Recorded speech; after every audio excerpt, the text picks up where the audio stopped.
small. Wow, tiny. You are currently listening to Tiny Table, where we explore TTRPGs you might not have heard of. Whether big or small, we hope to cover them all. Because we know that great things can come in tiny packages. Greetings, little listeners. Skylar here, and the following episode is our rules rundown for Mothership. If you already feel fully prepared to tackle the unforgiving depths of space and the extraterrestrial terrors there within, then feel free to launch your rickety spaceship past to the actual play episodes. However, if it's your first time, you need a refresher, or you simply want to establish first contact with Neo's next level narration, then cozy up in your cryostasis chamber. Pack some extra ammo for what little good it'll do ya, and we'll give you all you need to know. Time to get to work. Mothership wants you scared and alone in the reaches of deep space. This OSR sci-fi horror game will appeal to the fans of Alien, The Thing, and Event Horizon. You thought it was just another scrap operation. Get in, get out, get paid. Now, you're stuck in an air vent that barely fits your hazard suit and your flashlight's on the fritz. What was that thing? You'd barely caught a glimpse of it before it tore Sergeant Ramirez clean in half.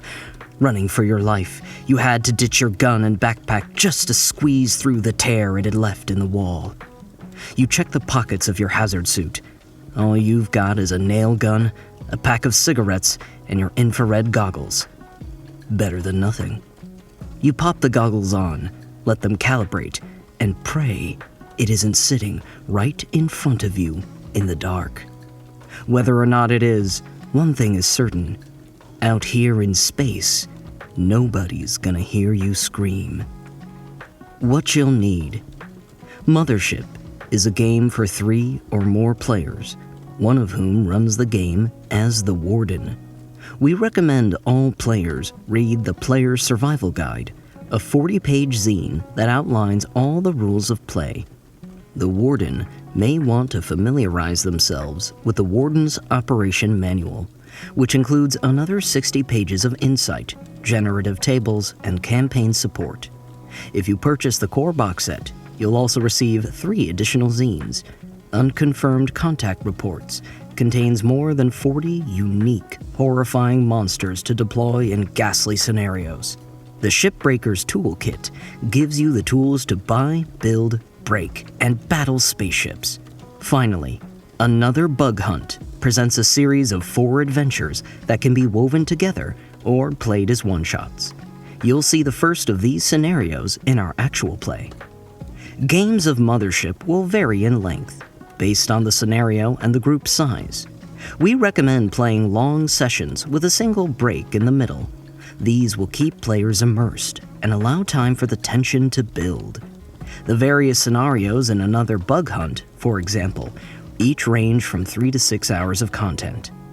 Character creation itself can be done quite quickly, which is helpful given the game's deadly disposition. If you ever lose your intrepid Marine or daring Teamster to the cold indifference of space, creating a new one never takes more than a few minutes. The summary of the character creation rules is helpfully displayed on the first 2-page spread of the Player's Survival Guide on pages 4 and 5. If you're going into a scenario the Warden warns will be especially deadly, it may be wise to draft a backup character in advance. To play Mothership, you'll need a copy of the Player's Survival Guide, some pens and paper, and a full set of dice for each player. Mothership can be purchased as a PDF or box set on tuesdaynightgames.com/pages/mothership-rpg, or physically at your local game store. Sean McCoy, the lead designer of Mothership, has also published 2 Rooms and a Boom, a social intrigue party game about protecting the president from an imminently explosive threat. This game supports large groups of up to 30 players, and as always, if you enjoy our program, please consider purchasing this game or supporting the author's other works. Before we continue, A brief content warning. Mothership is a science fiction horror game and proudly features the hallmarks of its genre. This includes body horror, gun violence, gore, artificial intelligence, unreality, deep space, zero oxygen, radiation, infection, parasitism, and late capitalist alienation. A core element of the game is its panic roll, a systemization of anxiety, overwhelming a character's intended actions in moments of acute terror. In our own play, our characters consistently encounter toxic and unbreathable atmospheres, as well as corpses and dismemberment. Episode 1 features a decapitated head and sudden unconsciousness. Episode 2 includes reference to suicide, along with parasitic influence and unreality. Episode 3 prominently features body horror, violence, explosions, and coerced suicide. Preparation. The preparation for a game of Mothership is asymmetrical between the warden and the players, and operates in a classic OSR dungeon crawler style. The warden crafts a scenario full of horror and dread, and the players create the poor suckers who suffer through it. We'll detail player preparation here first, followed with guidelines for the warden. But one thing before any preparation begins: given the game's horror genre, it's wise to take time up front and discuss if any particular fear elements are off the table for this playgroup. Just like with a good popcorn horror movie, the goal is to be titillated, not traumatized. If truly dark content is your bag, make sure everyone is on board with that space before you explore it. Character preparation begins by rolling their stats. Roll 2d10 plus 25 4 times. This generates your character's strength, speed, intellect, and combat stats. Then, roll 2d10 plus 10 3 times for your character's sanity, fear, and body saves. The classic OSR method here is to roll your stats and saves in order, but if you prefer more control, you can roll all your results, then assign them. Once all your stats and saves are recorded, select one of the 4 classes to play. Marines are great at combat, but scare everybody when their resolve eventually breaks. Androids are cold, uncompromising machines that unsettle their crewmates. Scientists bring academic expertise to scenarios far beyond their temperament. Teamsters are the well-rounded blue-collar workers who keep the whole operation running. Each class will alter your stats or saves in some way. Apply your class's modifications, then determine your character's health by rolling 1d10 plus 10. Machines and androids start with 3 maximum wounds, while scientists and teamsters start with 2. All characters begin with their stress and minimum stress at 2. Before choosing your skills and finishing your sheet, take note of your character's trauma response. Each class has a unique reaction when faced with horrifying scenarios. Next, choose your character's skills. Your class will assign a few skills automatically, then give you choices on additional skill allocations. To take any given skill of the expert or master tiers, you must already have at least one prerequisite skill from lower down the ladder. You can read the full rules for skills on page 22. Finally, roll a d10 for your class's loadout on page 7, d100s for your trinket and patch on pages 8 and 9, and 2d10 times 10 for your starting credits.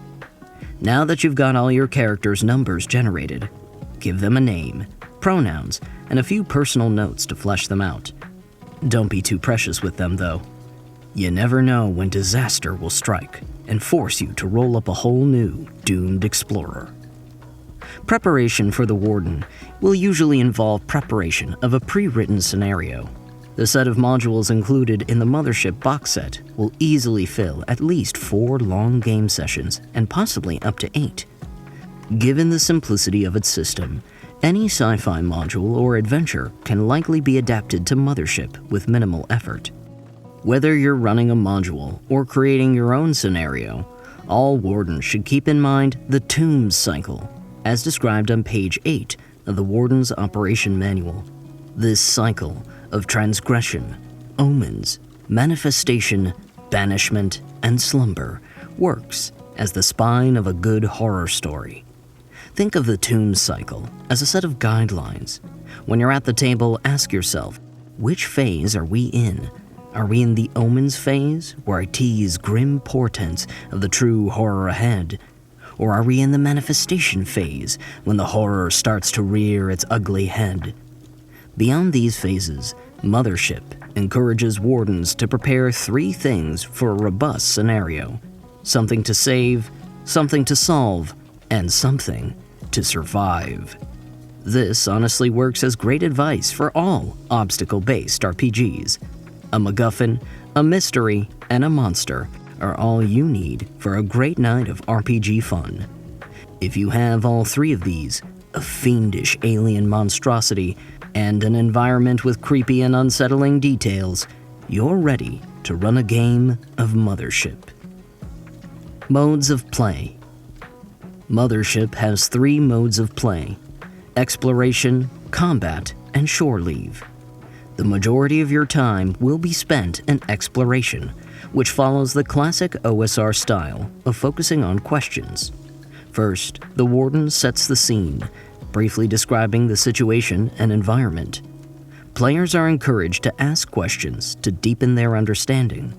If the warden described a foul odor, ask where it's coming from, or what it specifically smells like. Play continues as a back and forth of descriptions, questions, and elaborations, ensuring everyone has a robust and consistent understanding of the situation. From there, players make decisions on how their characters act. If the decision involves danger or other imminent stakes, the warden should make this clear. With the stakes clarified, players can either commit or change their approach. Once a decision is committed to, the warden resolves the action and describes any reaction to it. Now, this all might sound like a lot of words to say, play a classic-style RPG, but Mothership goes to great lengths to encourage players to be active question askers in their play. The vast majority of Mothership's gameplay is resolved through these exact conversations, zooming the metaphorical camera in and out on the information that matters. Distinct game mechanics only come into play once things get dire. Until then, it's all conversation. So, how to resolve actions? In Mothership, dice are only used to resolve situations that are high stakes, with uncertain outcomes under the pressure of time. If all 3 of those things are not met, the resolution can likely proceed with words. The warden can always describe the situation further and ask particular questions about how the characters are acting. A good plan, the right tool, or teamwork should circumvent the need for dice rolling entirely.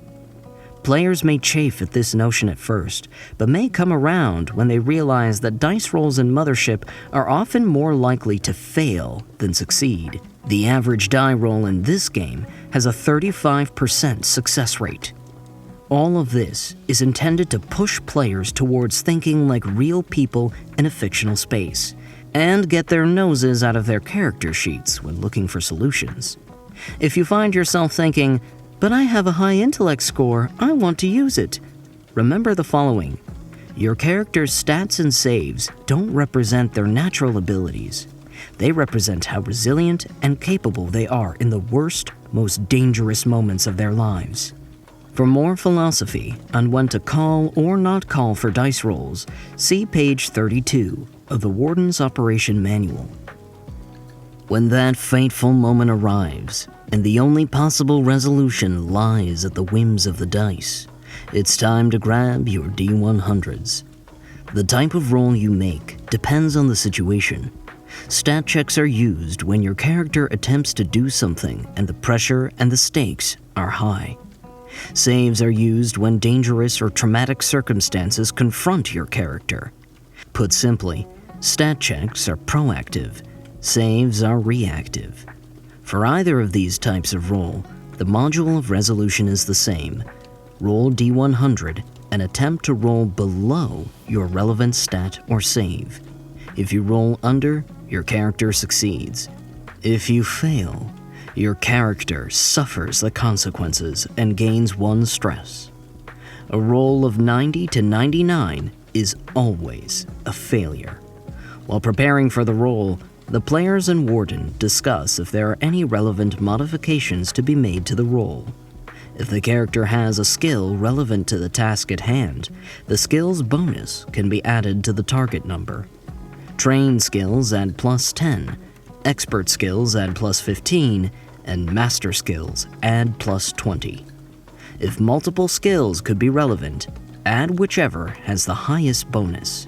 From there, assess if the situation is advantageous or disadvantageous. A roll made with advantage is rolled twice, keeping the better result, while a roll with disadvantage keeps the worse. If both your 10s and 1s place on the D100 match, the result is a critical result. If it's under your target number, it's a critical success, and something very good happens in addition to the standard success. But if it's over your target number, it's a critical failure. The action fails. Something very bad happens, and you must roll a panic check. Panic checks are the moment all the stress that's been building for your character threatens to boil over. Your character will begin the game with 2 stress, and will gain an additional stress for each time they fail at a stat check or save. If you're playing Mothership as a one-shot and really want to give the stress system a proper spin, the developers recommend gaining 1d5 stress for each failure instead of just 1. Your character can have a maximum of 20 stress. If they would ever gain stress over 20, they instead reduce a relevant stat or save by the same amount of stress they would have gained. On a critical failure, when a panic check is called for, roll a d20 and attempt to roll greater than your current stress. If you roll less than or equal to your stress, you fail, and your character gains a panic effect from the table on page 21 of the player's survival guide. These effects are minor on the low end, like a jumpy response that further increases the stress of your character and their crewmates. But on the high end, these panic effects can warp your character's psyche, trapping them with prophetic visions or instilling them with a death wish. In addition to moments of critical failure, the warden may call for panic checks if a character sees a crew member die, witnesses something truly horrific for the first time, or whenever all hope seems lost and death feels certain. Speaking of certain death, let's talk combat. Like many OSR games, combat in Mothership trades mechanical complexity for the depth of its cuts. Combat operates in rounds, representing roughly 10-second intervals. The warden uses description to signpost the next action of whatever entity the party is facing. The party makes their actions, the warden delivers on their threat, and the cycle repeats. Default turn order is loose, but can be made strict with speed checks. Players that succeed go before the enemy, while players that fail go after.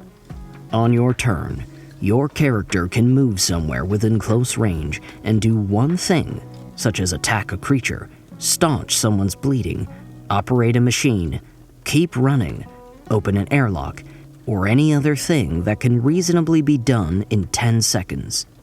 Attacks are made with a combat check. If successful, roll your weapon's damage and subtract it from the enemy's health. But beware, failing a combat check is just like failing any other check. Things get worse, and your character gains 1 stress. When any creature takes damage, they subtract it from their health. If health reaches 0, the creature takes a wound by rolling the appropriate column of the wound table on page 29. Health is then reset to its maximum, and any leftover damage is then applied. The best damage mitigation once you're face to face with a screeching alien is armor, be it on your person or provided by cover. All armor has armor points, or AP. Ignore all damage your character receives that is less than your armor's AP. However, if they take damage equal to or greater than their AP, subtract the AP from the damage before the armor is destroyed. If your character ever suffers their maximum wounds, It's time to make a death save. When this happens, the warden takes a D10, places it in a cup, shakes it, and places the cup down in front of you. The table won't know the result of the death save until another character spends a round checking their vitals. Lift the cup, consult the death table on page 29, and pray for a 0. Your character may be unconscious, dying, comatose, or straight up dead, but you won't know until someone checks their vitals and lifts the cup. If your poor character survives all the panic, horror, and possible dismemberment that awaits them in deep space, they'll definitely need some rest and relaxation before they embark on their next voyage. The final mode of play, shore leave, is for the rest and downtime between expeditions. Different spaceports will cost different amounts for the leave, as listed in the table on page 39 of the player's survival guide. Once shore leave begins, roll a sanity save for your character. Success allows your character to convert the stress they've accumulated into bonuses for their saves, at different rates depending on the quality of their vacation. Failure won't allow for any such conversion, but will still reset your stress back to its minimum. A critical failure on a shore leave means the nightmares don't stay out in space, and your character relieves no stress during their much-needed vacation. Shore leave should last a minimum of a long weekend to a few-week vacation for the character, but their total time between missions can stretch for years or even decades thanks to the wonders of cryosleep. Spend this downtime on training a new skill or undergoing medical care for your character's wounds. Check pages 24, 34, and 39 for the rundown on how your poor sucker spends their time planetside. Or rather, how they'd like to spend their time till they run out of credits and need to take on another deadly job. Legal. Mothership is created by Sean McCoy and edited by Jarrett Crater. It is published, owned, and copyrighted by Tuesday Night Games, LLC. All rights reserved. This podcast is based on the following game content created and owned by Tuesday Night Games: Mothership, Player's Survival Guide 2023, Mothership, Warden's Operation Manual 2023, Mothership, Unconfirmed Contact Reports 2023, Mothership Shipbreaker's Toolkit 2023, and Another Bug Hunt 2023. All available individually or in a box set at www.tuesdaynightgames.com/collections/mothership. Tiny Table is an independent production by Tiny Table LLC. Now, you've got everything you need to play a game of Mothership. The Black Void awaits, with nothing but horror, agony, and madness lurking within.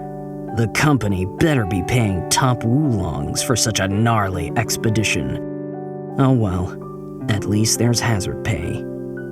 Catch you at the next spaceport as we take a ride on the Mothership. Hi, and thank you for listening to our podcast. If you enjoyed this episode, then we'd really appreciate if you left us a review. If you really like what we do here and want to support us further, you can join us at patreon.com/tinytablepodcast. Our business email is also open for inquiries at tinytablebusiness@gmail.com, and all of our socials can be found in the episode description for any shenanigans you might want to follow. Till next time, see ya!